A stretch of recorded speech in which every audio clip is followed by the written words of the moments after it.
that he had put her head on a shelf and screamed at it for an hour, threw darts at it, and ultimately smashed her face in. He also cut her tongue out and her larynx and put them in a garbage disposal. Tell me in a sentence who you are. I'm nobody. I'm a bum. I'm a boxcar and a jug of wine. And a straight razor if you get too close to me. Do you ever feel violent? Yes, I do. What do you feel like doing? Killing people. You still feel like killing people? Yes. Describe the feeling that you get when you feel like killing people. Well, last March 11th, I was hallucinating, and I took a razor blade and I cut a man's throat. Here in the hospital? Here in the hospital. Do you think you'd murder me, Joe? Yes. That's gruesome, Joe. That's horrible. Yes, it is. You don't blame me if I say I hope you never get out of this place. I hope I never do either.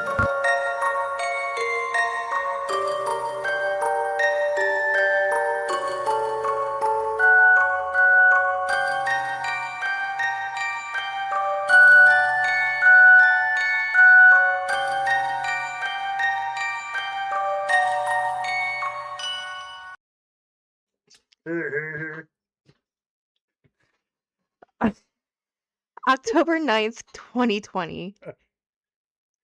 Please forgive us real fast. Hey, zombie. I don't think he realized we were unmuted. October 9th, 2020. 21-year-old Reagan Simmons Hancock was weeks away from giving birth to her second child. A devoted wife, a loving mother, and a young woman excited about the future. But someone close to Reagan was hiding a deadly secret. For months, Taylor Parker had convinced everyone around her that she was pregnant. Friends believed her. Family believed her. Even her boyfriend believed her. There was only one problem. She wasn't pregnant. As the truth threatened to come crashing down, prosecutors say Taylor made a horrifying decision. One that would leave a young mother dead, an unborn child stolen, and an entire community in shock. Tonight we examine the tragic murder of Reagan Simmons Hancock and the web of deception that led to it and the search for justice that followed. Welcome to the Murder Podcast Show. Good evening, all you boot scooting boogies. Welcome to another Saturday night here on the Murder Podcast Show. That is right. I am your host, also known as... I am the architect. That's right, they call me the architect back here, the man that runs it all from back here. And with the new camera view, you can kind of see my setup. So, had to get the dirty movies off the computer screen, we're good to go. Just kidding. Alongside of me is my amazing, fantastic, out of this fucking world co-host. They also call him... Jeez. Criminology Chris. Hi, everybody. Mr. Criminology Chris. And alongside of Criminology Chris is the director of all of our social media platforms. That's right. We know her now as... Time to check my social media, yeah. To see who loves me online. Classroom Jackie. I seriously love that opening so much. I can't take credit for it. I did not record it. But it's so funny. Perfect. Action figure videos, he means. Yes, that's... Just stop. She's already starting. Brandon, welcome in. Brandon, it's always going to be a good one, so don't say that again. I'm just kidding. Welcome, guys. Welcome. Unsafe, welcome in, everybody. We do appreciate it. First of all, we got some sponsors here.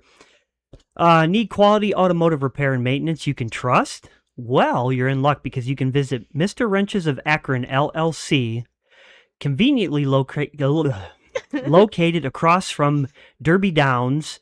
They are located at 1175 George Washington Boulevard in Akron, Ohio. They do offer fast service, friendly customer care, reliable repairs, honest and professional work. Whether you need routine maintenance or repairs, we're here to help keep you on the road. By appointment or walk-ins, welcomed. Jesus. Give Gage a call or stop by today. You guys are wild up there in that chat. Lackadaisy, hello, welcome in. You guys That's our new sponsor, isn't it? No. But you can go ahead and go with that. So, and say that's it.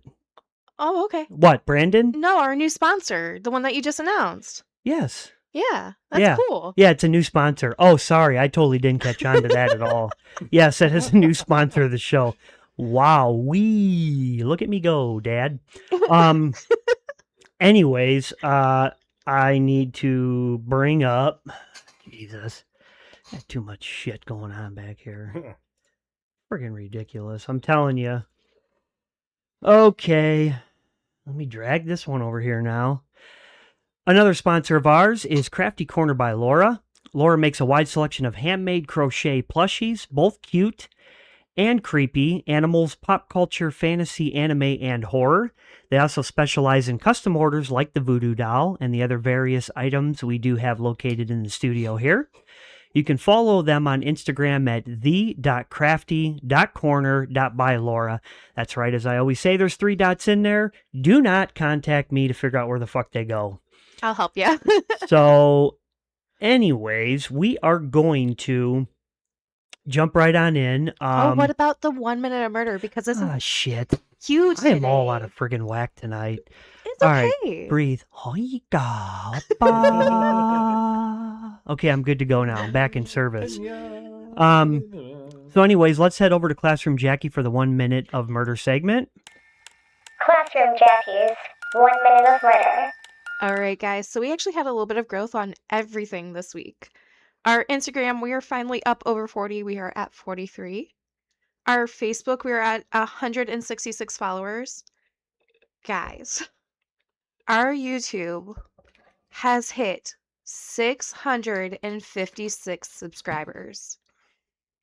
We grew over 200 in less than a week. We hit that on Friday, guys.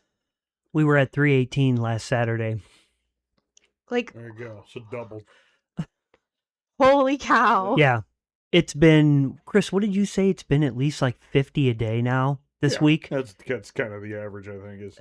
It's out of nowhere. It's unbelievable. I'm still trying to process it because it still seems not real to me, you know? I know. And this evening, right before the show, we hit 2,400 TikTok followers as well. That's crazy. We are, congratulations, excited for you all. Unsafe, thank you. We do appreciate it. And this is only 8 months into this, by the way. Yeah, we're only literally 8 months into this, which is insane. We are almost available to be officially monetized on the YouTube channel here.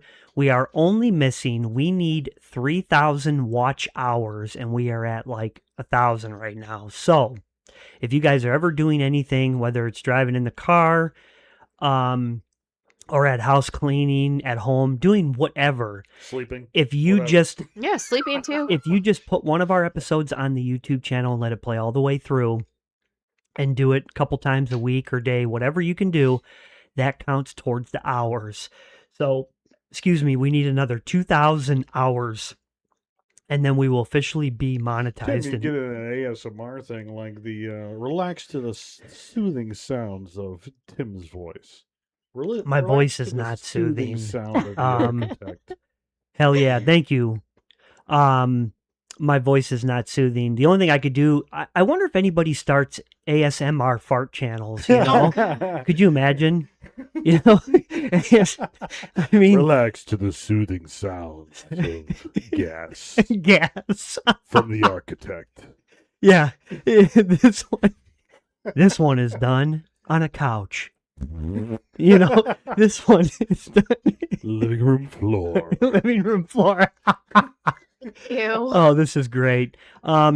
Maybe that'll be something in the Afterlife show. I don't think so. I won't be joining By the way, the Afterlife show last week went phenomenal. We enjoyed it so much that we are going to continue to promote it as much as we can before memberships do take effect eventually.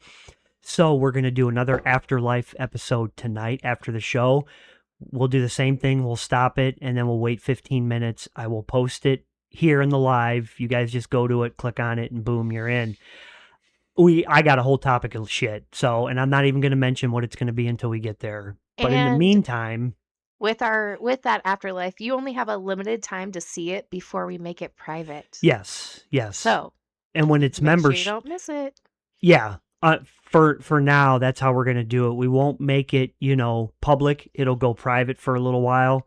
And then memberships, when we get them, then it will be members only that will be able to join that live and watch that live back after it's already done. So, but in the meantime, you guys are here for some murder type stuff, because that's what we are here on the Murder Podcast Show.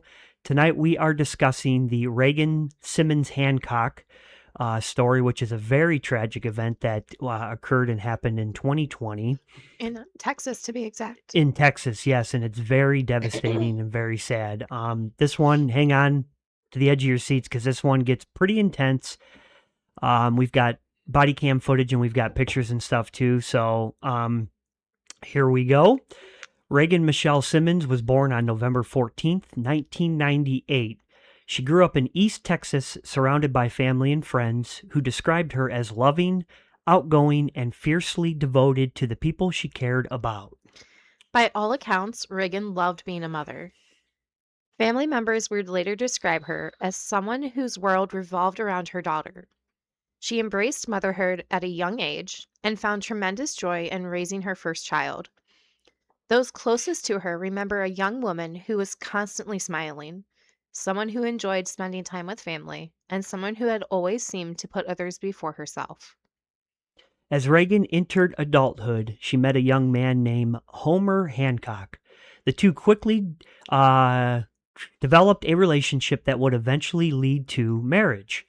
Friends described them as deeply connected, the kind of couple excited to build a future together. Their relationship grew stronger over time. Eventually, Homer proposed, and for the happy couple, wedding plans began. Neither of them knew that the one person helping document their love story would later become responsible for destroying it. While planning their wedding, Homer and Reagan hired a local photographer, a woman named Taylor Renee Parker. At first, there was nothing unusual about the relationship.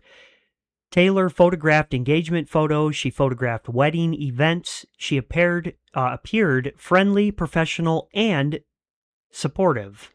Over time, Reagan and Taylor became more than photographer and client. They became acquaintances, eventually friends. The connection seemed harmless, normal, and completely unsuspecting.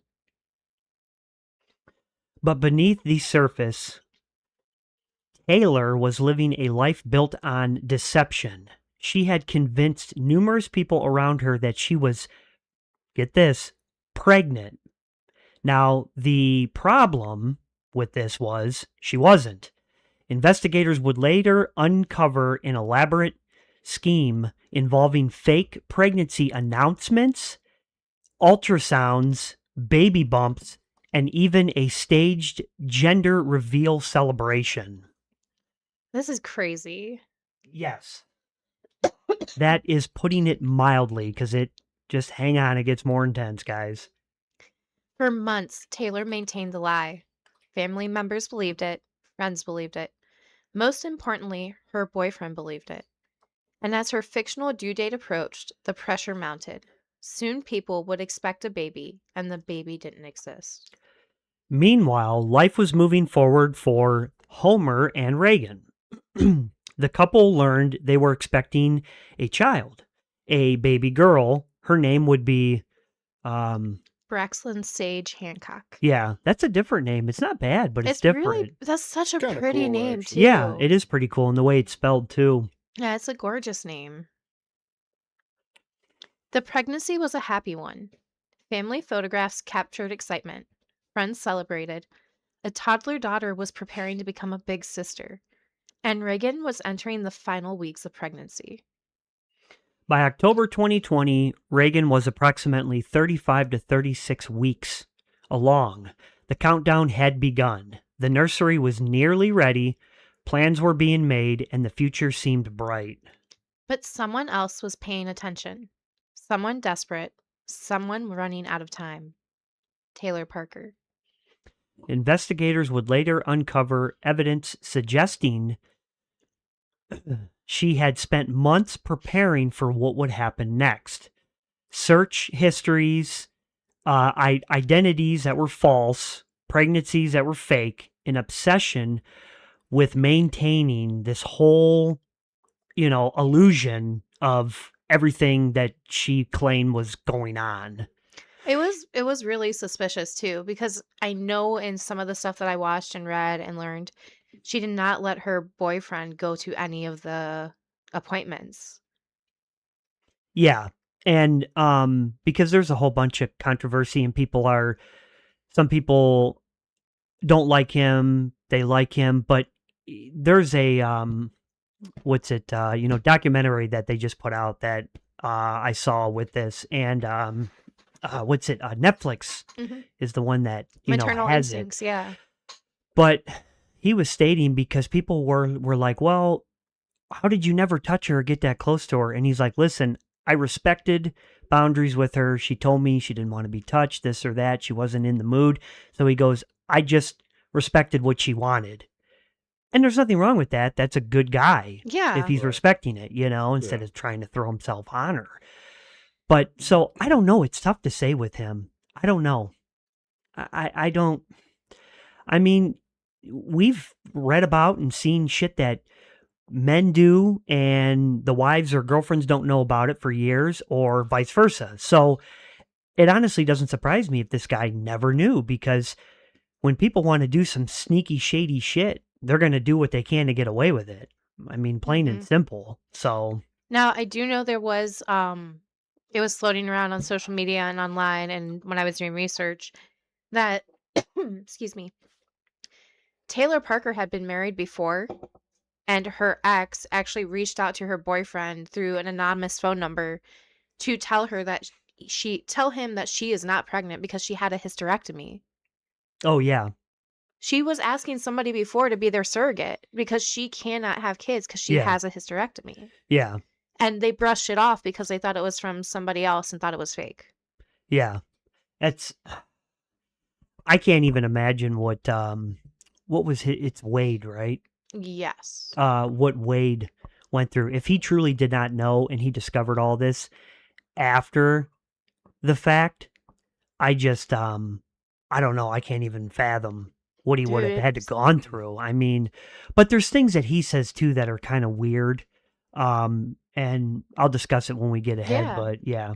Anyways, prosecutors argued that as Taylor, yes. We got to start all over. My mic light wasn't on. Oh, Jesus, come on. Not here with your mic light. I'm sorry, but yeah. Well, you know what? You'll be good from the start on the next one, There we so you'll be okay. This in green for everybody. Oh, Jesus. I should have never got him a light up mic. Glad I could be here. That was stupid on my part when I bought that years ago. I want a light up mic. Don't even. I am not. I'll get my own. It's going to be really light up. Monetize first. Okay, we have an Amazon wish list that doesn't exist. If anybody wants to donate and get us a light up mic, we're not making one. Anyways, carry on. Prosecutors argued that as Taylor's fake due date passed, panic set in. Questions were coming, people were expecting answers, and eventually they would expect a baby. According to evidence presented at trial, Taylor selected Reagan as her target. A woman she knew, a woman who trusted her, a woman carrying the child. Taylor desperately needed to continue her deception. The morning began like any other. Reagan was at home in New Boston, Texas. Her young daughter was there as well. Oh, probably shouldn't have taken a hit then. All right, I'll smoke myself out here. At some point, she arrived. What happened next was unimaginably violent. Investigators determined Reagan suffered severe blunt force trauma and multiple stab wounds. Then came the act that would horrify even seasoned investigators. Taylor cut Braxton from Reagan's womb. The baby was removed, and Taylor fled the scene, leaving behind a devastated family and a crime scene unlike anything the community had ever witnessed.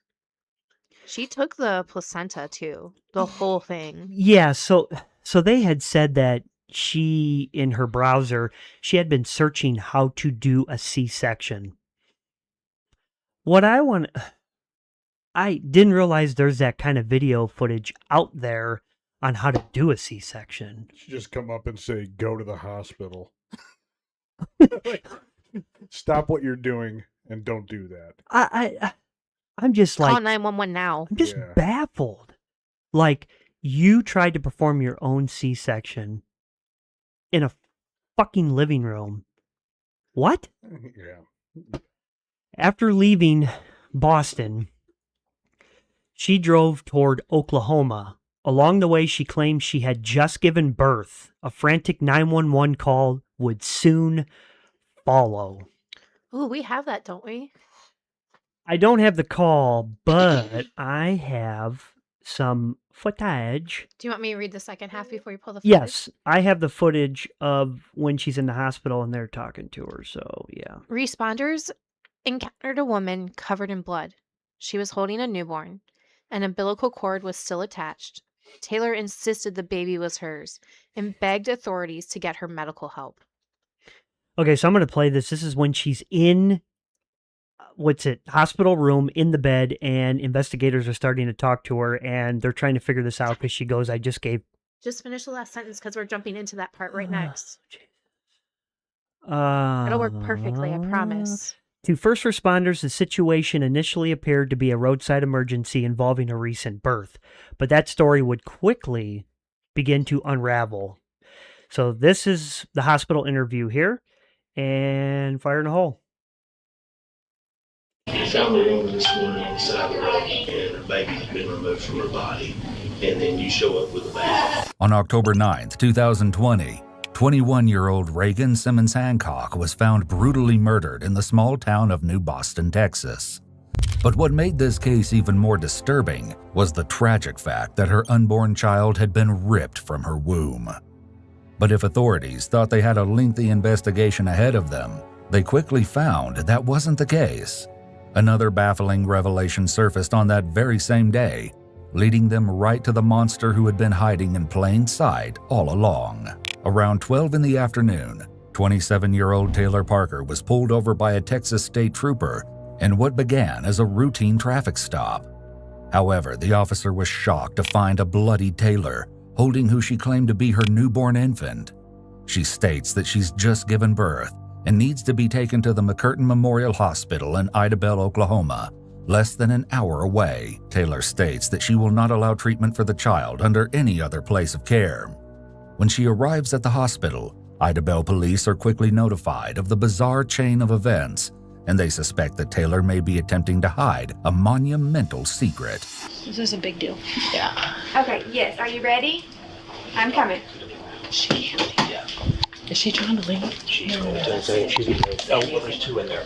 The one is ours. That's where's ours. Okay. Do not let her out that door. So she shows no signs. You can't check for hemorrhaging. What is HCG? It's a hormone that is secreted by the placenta only. Okay.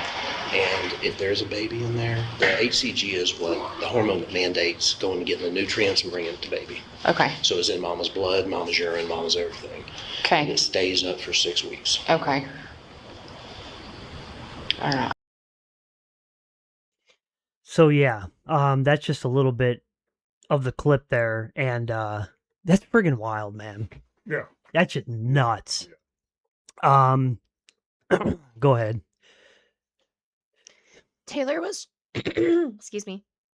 Taylor was transported to a hospital in Oklahoma. Doctors and nurses immediately began evaluating her. Something wasn't right. Medical staff noticed inconsistencies, kind of like what they were just talking about in that clip. There were none of the physical signs typically associated with someone who had just delivered a baby. Questions were asked, answers didn't make sense. As investigators began looking closer, the story started collapsing. Taylor changed details, her explanation shifted, and hospital staff became increasingly suspicious. Then came the devastating discovery.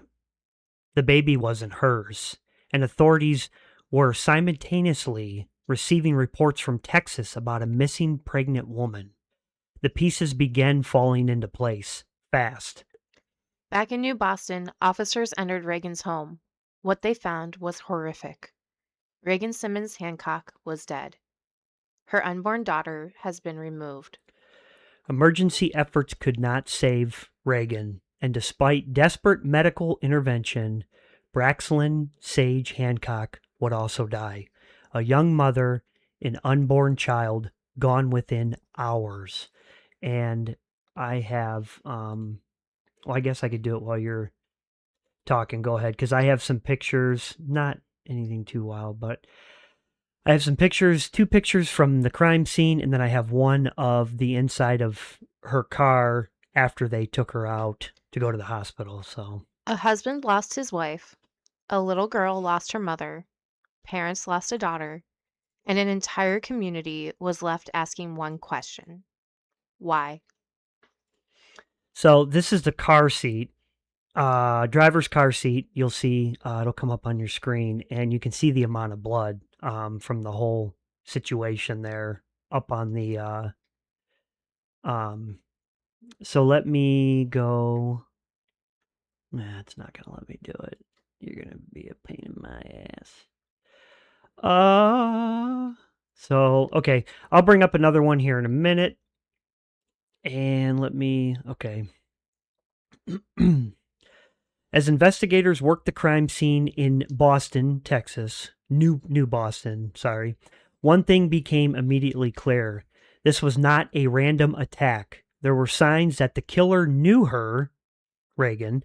There was no evidence of burglary. Wow, I got it right. I normally hate that word. No indication that someone had broken in looking for money, jewelry, or valuables. Instead, detectives believed Reagan had willingly allowed her attacker into her home. The realization narrowed the investigation considerably. Who had access to Reagan? Who knew she was pregnant? And who knew she would likely be home that morning? And perhaps most importantly, who had something to gain? Okay, I'm going to shoot over now and show you. This is the bed in the house, and this is a freaking horrific picture. Just, you can clearly see in this picture the, struggle, Reagan, she tried to fight. And you can clearly tell in that picture that she was not giving up without a fight. Okay. Anyways, while Texas investigators searched for answers, authorities in Oklahoma were already becoming suspicious of a woman claiming she had just given birth. The timing was impossible to ignore. A dead pregnant woman in good old Texas. A newborn suddenly appearing with a woman whose story wasn't making sense. Within hours, the investigations collided. The newborn was identified as Braxlyn Sage Hancock, the child Reagan had been carrying, the child Taylor Parker claimed as her own. It was a discovery that stunned investigators, but the questions were only beginning. As detectives began digging into her life, they uncovered, deception on a scale few could only imagine. For nearly 10 months, she had convinced those around her she was pregnant. Friends believed her, family believed her, her boyfriend believed her. Investigators discovered photographs documenting the fake pregnancy, social media posts, pregnancy updates, ultrasound images, baby preparations, a gender reveal celebration, every detail carefully constructed. And it was like one of the people who reached out said something about the ultrasound being it was just one that was taken from her first child she had with all of the details cropped out. It was just the picture being reused. Oh, from Okay, Yeah. Reagan's first child? Mm-hmm. Wow. Now, how'd she even get a hold of that? No, from Taylor had I believe Taylor had one. Okay. Gotcha. The deeper investigators dug, the more elaborate the deception had become. Witnesses later testified that Taylor had repeatedly discussed her pregnancy. She attended appointments, talked about baby names, described symptoms, purchased baby items. Everything pointed toward a woman preparing for motherhood, except for one problem. There was no baby. But what I want to know, yeah, it is Brandon. Absolutely. What I want to know is, it says she attended appointments. How? I 100% think all she did was go out and drive around somewhere, or if she had Life Right. 360 or something, You just think? sat in the parking lot. You think? Okay. Yeah. Yeah, because, or unless she just went for like a regular checkup or something, kind of like a physical that you get each year and stuff. That's the only thing I can think of. But you have a ton of appointments when you're pregnant. It would True. definitely not be like But she a wasn't, 1 year. She wasn't getting an ultrasound or anything. No, like no. that. No. And how what I don't get is how her boyfriend was not like concerned, like, oh, hey, when's the next appointment? Blah, blah, blah. We're going to go, yada, yada, yada. She would tell him that he couldn't go due to COVID restrictions. I went to all my kids' appointments before he was born, I mean, that's just, it's with the process. I mean, you're going to be a dad or a mom, but anyways. She took advantage of the fact that it was the COVID restrictions, so you could only have one person there. Gotcha. You couldn't have multiples. Yeah, because that was during that time. Mhm. That's right. I always forget about, Which is COVID why and- it's so The messed years, up to me. So the lost years, Yeah, the lost I don't years. even remember what the hell happened in that period of time. It's just I- wake up, go to work, come home, eat, take a shower, sleep. I repeat. remember the I camera dyed my likes hair you blue. again, Chris. Hey, very nice. That camera's really got a thing for me. I remember I dyed my hair blue during COVID. That's what came out of COVID for you, Yep, or I dyed my hair blue. That was it. that was it? I guess I don't. Hey, welcome to this side of the room. There we go. It's back now. Don't ask. The camera has a sexual fantasy for Chris, so it must be the bell at the beginning. Okay, go ahead. Wait a second. Oh, sorry. Oh my gosh. It's been a busy day. Are we that boring? It's been a busy day. I'm sorry. Okay, go ahead. Continue on. Prosecutors would later argue. Oh, I had to do my appointments in my car alone. Doctor came to the car. Oh, Oh, really? really? That's Okay. wild. Yeah. Okay. I gotcha. Now, was that unsafe? Was that for like all of them or just a couple appointments? Or if you don't mind me asking, but Yeah, I I'm didn't know curious that. how that worked during COVID. Yeah, I didn't realize that. Wow. Prosecutors would later argue that Taylor had become trapped by her own lies. The due date she invented was approaching. People expected a child. Questions were coming. And eventually she would have to explain why there wasn't a baby. Instead of telling the truth, she made a horrifying choice.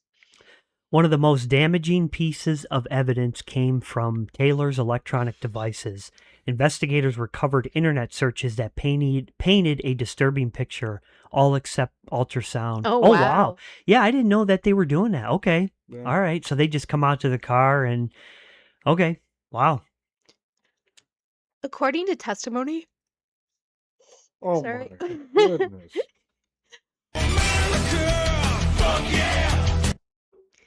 According to testimony, authorities found searches involving childbirth, cesarean sections, labor procedures, and ways to obtain a baby. There were searches connected to pregnancy timelines, medical procedures, and information relating to unborn children. No visitors. Once the dad left, he couldn't come back for Oh, C-section. wow. No kidding. Wow. She's laughing at the America. That doesn't get you going. That Nothing don't get you going. Nothing will. You hear me?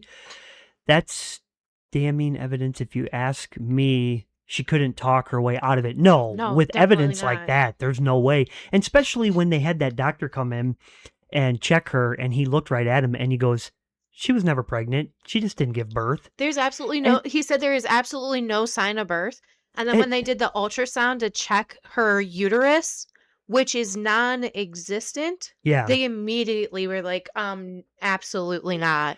And that's the thing is she kept lying. She's in the bed. I didn't play that footage, but after the doctor said that in front of her, investigator goes, okay, so tell us, whose baby is this? And she goes, it's mine. I just gave birth. I swear and it's it's like, mine. You can't ma'am. keep up this lie. I think- man. I mean, yeah. The doctor just came in and told you there is absolutely no way you just gave birth. right. It's like, what? Yeah. What the hell? This shit's nuts. Was it yours or mine? Yours. Okay. The prosecution argued these searches demonstrated planning, not a spontaneous act, not a crime of passion, but something methodically prepared over time. Digital evidence often tells a story. In this case, investigators believed it told the story of a woman preparing for the impossible, a woman determined to acquire a baby at any cost. As news spread, people who knew her struggled to process what investigators were, that word I don't like. Many couldn't believe it. What? I'm trying to figure out.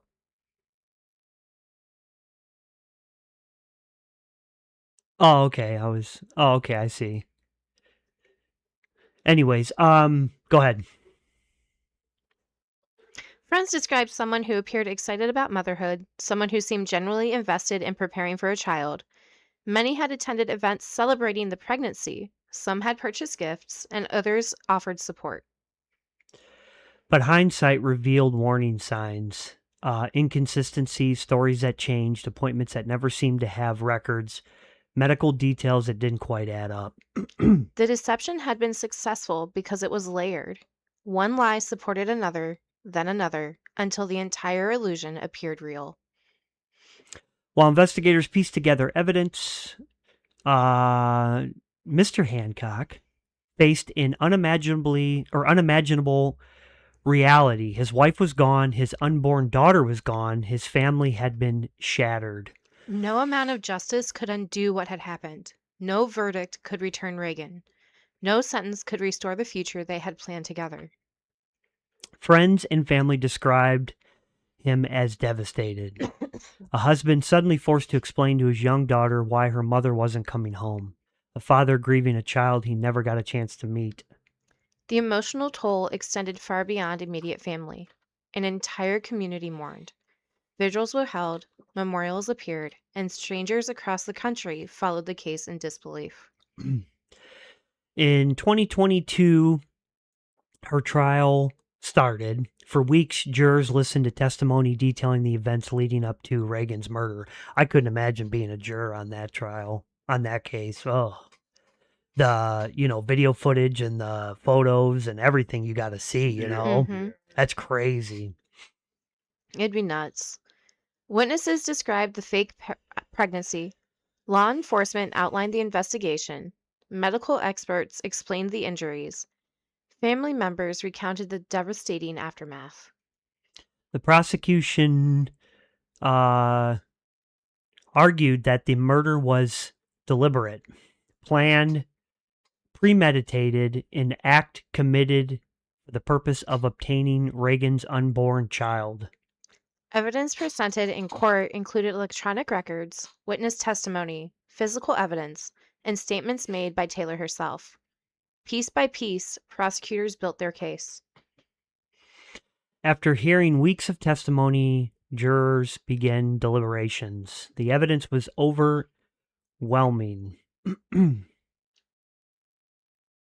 On October 3rd, 2022, the jury returned a verdict. Guilty. Taylor Parker was convicted of capital murder. Convinced? Could have been convinced, Yeah. For Reagan's family, the verdict provided accountability, but not closure. Because closure doesn't exist when someone you love has been taken away forever. The next phase would determine punishment, and prosecutors could seek the ultimate penalty, death. During the sentencing phase, jurors heard emotional testimony from family members and loved ones. They learned about Reagan's life, her dreams, her love for her children, and the future she would never experience. Jurors also considered the circumstances of the crime itself, its brutality, its planning, its impact on countless lives. Ultimately, the jury determined. Oop, I kept going. Ultimately, the jury determined Taylor Parker should receive the death penalty. She became one of the few women on Texas death row. The decision reflected the extraordinary nature of the crime, one that prosecutors described as among the most disturbing cases they had ever encountered. Today, she remains on Texas death row. Like all death penalty cases, her conviction has undergone automatic appeals and extensive legal review. Those appeals have largely focused on procedural and constitutional questions rather than innocence. The evidence presented at trial remains substantial. In other words, they want to waste the taxpayers' dollars and just let her sit there. Yeah, pretty much. Great. I don't understand that shit, man. I don't get it. You know, you sentence somebody to death, get the shit over with, put them to death. Why are we going to waste money? If that's the case, give them life and just have them rot away and waste our money that way. It's just crazy. I agree, Brandon. It 100% seems like she planned it for a long time. Oh, yeah. As of 2026, no execution date has been scheduled. Of course not. Taylor remains incarcerated while the legal process continues. For Reagan's family, however, the legal system can only do so much. The greatest punishment was already delivered on October 9th, 2020. A daughter lost, a wife lost, a mother lost, and a baby girl who never got the chance to live. When people discuss this case, it's easy to focus on the shocking details, the deception, the investigation, and the trial. But Reagan Simmons Hancock was never simply a victim in a headline. She was a real person, a young woman excited to welcome another child, a wife building a future, a mother devoted to her daughter. Her story deserves to be remembered for more than the way it ended. It deserves to be remembered because of how she lived. And while justice may have been served in a courtroom, Reagan's memory lives on through those who loved her most. That's crazy. Sad story, you know. It's one of the ones that's out, like, going on right now. And it's wild. Like I said, I watched a Netflix thing like last week or something, and it's just wild. It's just crazy. I don't know. There's just a lot of things where with her boyfriend Wade where I could see, but he's not being held, accountable for it. So they must not suspect anything with him. Maybe they checked they don't suspect nothing, but we'll see though. That could change. I'm sure they did some pretty extensive interviews with him, but you never know. He was out. She sent him on a fake run to go get pigs that they were picking up, and because I guess he had like a hog business and stuff. So she sent him on a fake run to go get one to where he'd have to leave. It was like middle of the night or something like that. And then that was when she went out to commit this, was when he was hours away taking care of this hog delivery. He was either delivering them or picking them up. I don't remember, and if people want to give me shit because I don't remember exact facts, was that Chris Farley? But whatever. He was either delivering them or picking them up.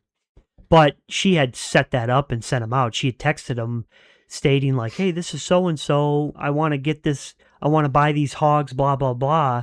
And he thought it was really a customer. So, yeah, it's pretty crazy. There's a lot to it. But anyways, we wanted to touch base and cover this one. Once again, don't forget, we have another Afterlife episode tonight. That is where we talk about everything non-true crime related. So if you have any true crime questions, you'll have to wait till next week because we're not talking about any of that in the Afterlife.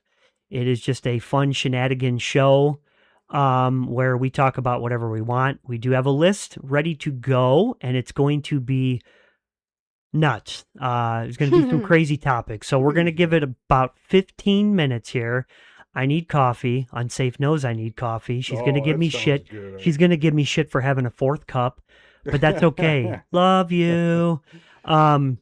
So I'm going to get the next live. I'm going to put it up, the afterlife, in the live section, like where you guys go to find this one here.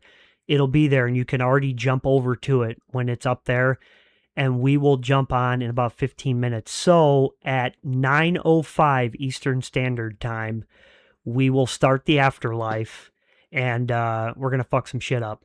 Other than that, we do appreciate everybody always continuing to support us. And thank you for liking the live. I seen a bunch of hearts going in the chat tonight. Thank you. We appreciate that. Yes, we love you guys. Rip to your stomach. Oh, gosh. She already knows. She calls me the coffee god.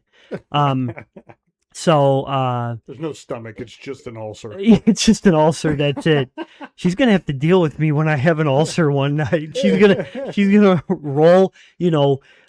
She's gonna come. I'm gonna be like, oh my god, I'm in so much pain, and she's gonna come down to the room and she's gonna be like, too much damn coffee. I told you this shit years ago. It's an ulcer. It's like a black hole down there. It's like a stomach is trying to reinvent itself. That's why it hurts so bad.